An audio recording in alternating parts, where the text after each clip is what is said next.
Il est bien de connaître les manifestations d'un AVC, mais dans la plupart des temps, quand elle s'installe, c'est déjà trop tard. Le véritable combat, c'est la prévention. Aujourd'hui, je vais vous montrer comment réduire de façon simple le risque d'avoir un AVC. La bonne nouvelle, c'est que 80% des AVC pourraient être évités. Alors, restons concentrés jusqu'à la fin, mais avant de commencer, abonnez-vous à la chaîne et activez la cloche des notifications. Comme rappel, un AVC, c'est quand un vaisseau du cerveau se rompt ou se bouche, empêchant les cellules cérébrales d'être alimentées, les prive donc de l'oxygène et cela a des conséquences sur le fonctionnement de certains appareils de l'organisme de la victime. Je vais vous montrer 5 gestes à faire dès aujourd'hui pour réduire les risques d'avoir un AVC à la longue. Premier point, contrôlez régulièrement votre tension artérielle. L'hypertension est la première cause des AVC. On ne le sent pas. C'est un ennemi silencieux. Au fait, quand la tension est trop élevée, le sang pousse trop fort sur les parois des artères.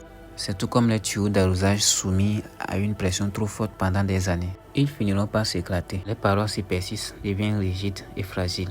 Dans le cerveau, ça a deux conséquences. Premièrement, ça favorise les caillots. Les parois abîmées deviennent irrégulières. Le sang accroche, les plaques se forment.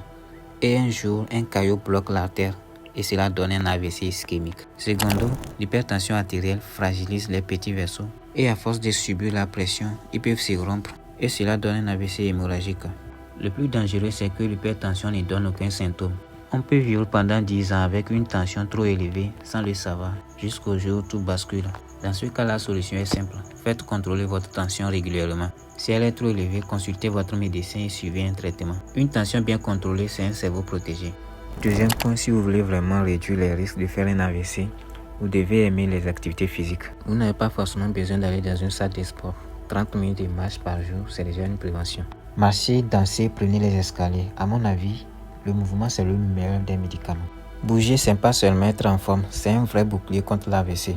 Une activité physique régulière peut réduire le risque de développer une hypertension. Elle garde nos artères flexibles et ouvertes, puis empêche les caillots de se former. L'activité physique protège notre cœur qui envoie le sang jusqu'au cerveau.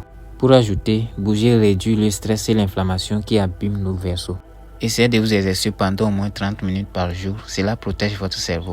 Troisième point, pour réduire le risque de faire un AVC, vous devez contrôler votre alimentation. Mangez moins de sel, moins de cubes et moins de gras saturés. Préférez plutôt les fruits, les légumes et buvez beaucoup d'eau. Ce que l'on met dans l'assiette, c'est du carburant pour le cerveau. On doit donc veiller à ce que ça ne soit pas un poison qui finira par nous tuer. Quatrième point, je vais parler de l'alcoolisme et du tabagisme. Le tabagisme accélère le vieillissement des vaisseaux et augmente fortement le risque des maladies cardiovasculaires. Il double le risque de faire un AVC. De même, l'alcool en excès aussi augmente ce risque. Il faut agir dès maintenant. L'AVC n'est pas une fatalité. On peut agir aujourd'hui, maintenant, dans nos choix, dans nos habitudes.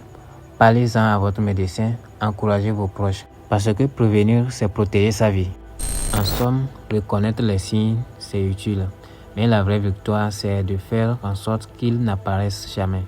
Prenons soin de notre cœur, prenons soin de notre cerveau. La prévention, c'est maintenant. Merci d'avoir suivi. N'oubliez pas de vous abonner et d'activer la cloche des notifications.